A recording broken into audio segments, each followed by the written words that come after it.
update app source code with banner and interstitial IDs of the buyer, you have to use tools such as Android Studio. So if you have not installed it in your computer, whether it be Mac or Windows based operating system, look up in Google for Android Studio download. Click on the first link you get, android.com, Android Studio, and click on download Android Studio. I use Mac, so I have downloaded Mac version of the software, which is already installed in my computer.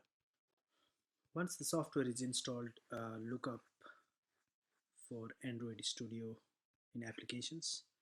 Click on that, and I already have the source code open, so I'll take you through that. So the source code I'm trying to modify is for Smart RAM Cleaner, which is one of my apps. So I'll click on that,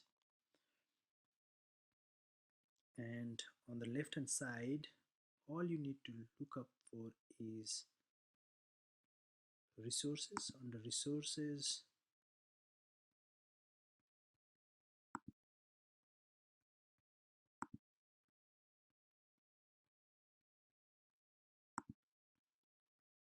click on values, select values, and then strings.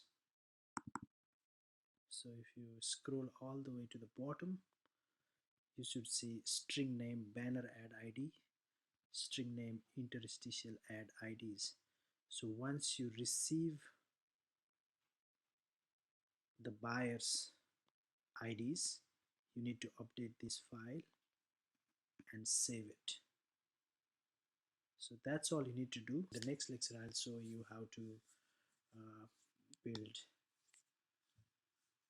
a new version of the app. Thank you.